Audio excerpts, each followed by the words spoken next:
This isn't a rumor whispered behind palace walls. This is the moment the Montecito fairy tale collapsed in public. When locks clicked shut, invoices piled up, and the woman who once sold herself as untouchable suddenly found herself locked out of the very life she bragged about. Meghan Markle didn't leave Montecito. She didn't downsize. She didn't relocate for privacy. According to insiders, she was pushed out, escorted by paperwork, unpaid bills, and a silence so loud it rattled the hedges of the most expensive neighborhood she once ruled like a stage. The mansion that symbolized reinvention, power, and American royalty didn't just slip away, it shut its doors with finality, while her belongings were allegedly dragged out of closets and sealed inside a locked garage like evidence in an investigation not packed with care, not sent to another luxury hideaway. Dumped, padlocked, held hostage until debts were settled, contractors unpaid, security fees overdue, landscaping crews refusing to return. Even the high-end cleaning service, the one trusted with the house that once hosted Netflix cameras, allegedly walked off and never came back. And suddenly, that mansion stopped being a home and started looking like a shell, cold, empty, haunted by arguments and overdue invoices. And the neighbors? They weren't shocked. They'd been watching the cracks spread for months. Doors flung open during screaming matches. Voices carrying past hedges that were supposed to protect privacy. Explosive fights echoing through a neighborhood trained to pretend nothing ever happens. According to multiple nearby homeowners, those arguments weren't mutual. They were one-sided, loud, aggressive, demeaning. One source put it bluntly, this wasn't a marriage, it was control. And he looked exhausted. So loud, in fact, that whispers started circulating about community intervention, off-duty police, noise complaints, the kind of conversations that only happen when the illusion of prestige stops working. Montecito doesn't gossip, it documents. And what they were seeing wasn't power, it was collapse. Then came the visitors, unfamiliar faces slipping through side gates at odd hours. Men,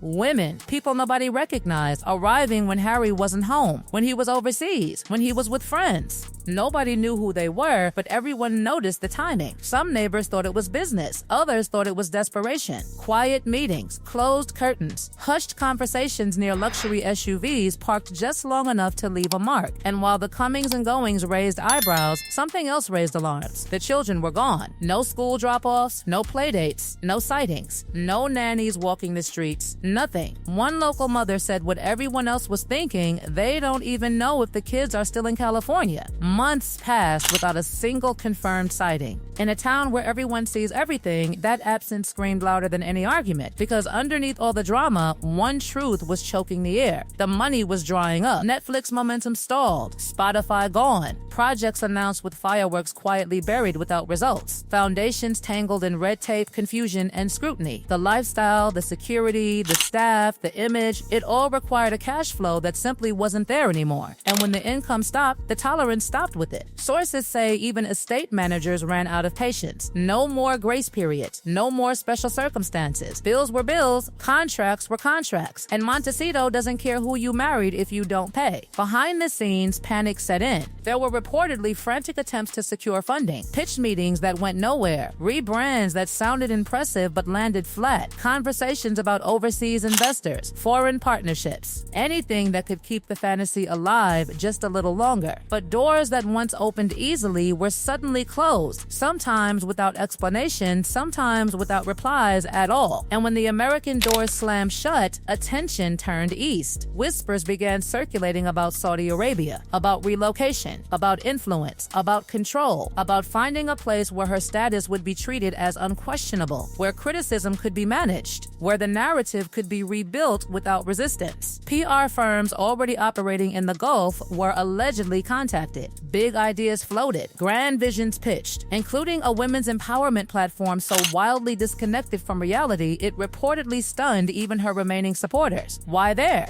Because Western media wasn't buying the story anymore. Invitations stopped coming. When appearances happened, they were awkward, forced, polite, empty. One neighbor recalled a dinner party where Meghan inserted herself through a mutual connection and redirected every single conversation back to herself within minutes. Compliments hijacked, topics rerouted, name-dropping deployed like currency. By the end of the night, guests were leaving early just to escape the energy. Everything had to orbit her, even when it didn't, especially when it didn't. And relationships? They weren't being built, they were being burned. Event after event followed the same pattern. She arrived uninvited or loosely invited, dominated the room, drained it, and left it colder than she found it. Hollywood stopped calling. Philanthropists stopped replying. Allies went silent. Because once the spotlight dims, so does patience. And while all of this unfolded, Harry faded. Friends say he's become quieter, withdrawn, absent, driving alone, hiking alone, spending nights away from the chaos. Rumors began swirling about him quietly looking into long-term leases without her. Not dramatic escapes, practical ones. Places where the noise couldn't reach him. Behind palace walls, there was no rescue coming. Sources claim indirect pleas were made, discreet feelers sent, intermediaries used, requests for logistical support, financial breathing room, anything. The response? Silence.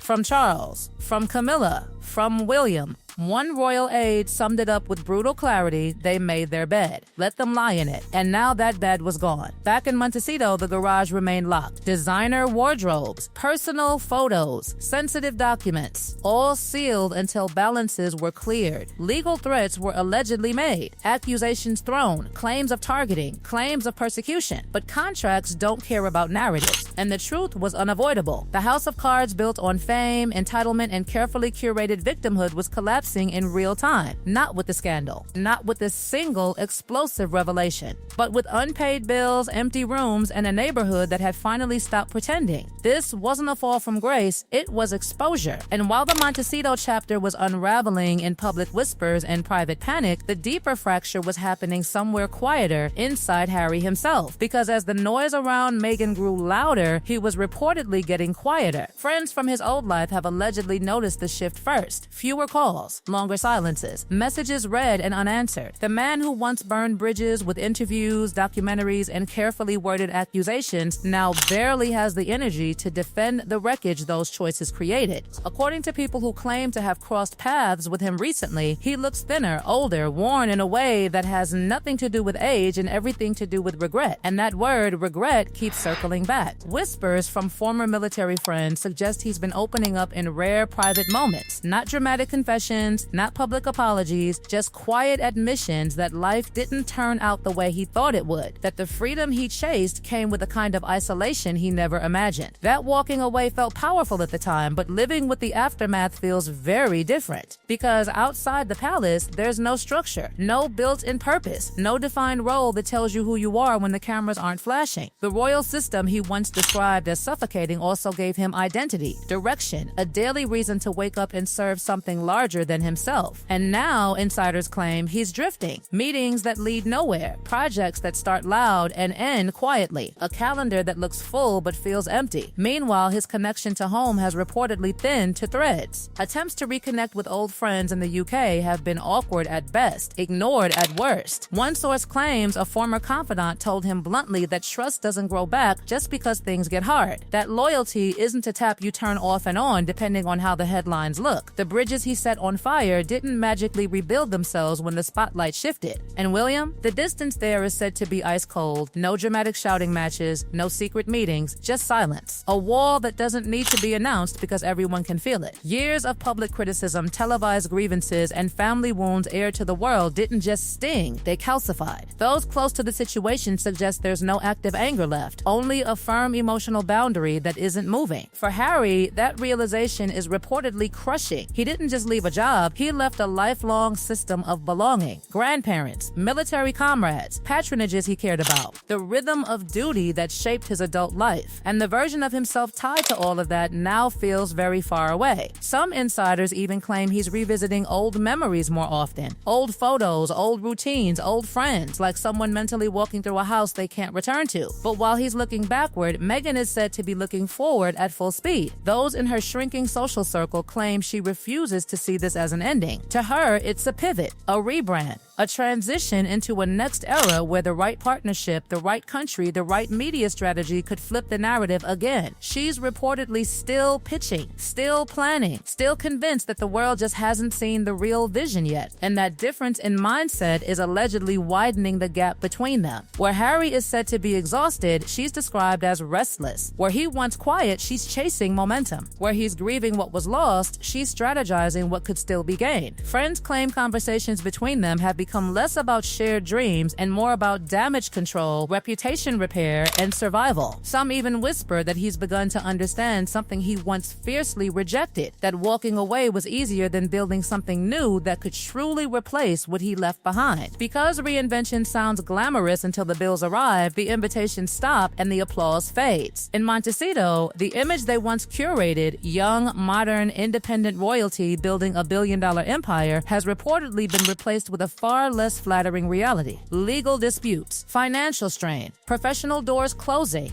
social circles shrinking, and a reputation that, fair or not, now carries more controversy than opportunity. Industry insiders are said to be cautious, brands hesitant, event organizers wary, not because of one single scandal, but because of unpredictability. Partnerships thrive on stability, and the Sussex brand, as some executives allegedly describe it, now feels volatile. Too many headlines, too much drama, not enough clear direction, and as opportunities thin out, so do allies. People who once proudly stood beside them have gone quiet, not publicly hostile, just absent, cause unanswered, invitations that never come, support that used to be loud now reduced to polite distance, because association in Hollywood and beyond is currency, and when that currency feels risky, people step back, which leaves Harry in a position he's never truly been in before, unprotected by palace machinery, unshielded by lifelong institutions, standing in the consequences of choices made during a time of anger, hurt, and defiance, but now viewed through the lens of hindsight. Some say he's finally seeing the full picture, not just the parts that validated his feelings back then. But clarity doesn't come with a rewind button. The family he left can't be reset to factory settings. Public trust doesn't regenerate overnight. Roles once given by birthright don't sit on a shelf waiting to be reclaimed. And the world that once watched his rebellion with fascination now watches his struggle with something closer to fatigue. Because the story stopped being about escape and started being about aftermath. And in that aftermath, according to those watching closely, stands a man who once ran from a gilded cage only to discover that freedom without footing can feel like falling.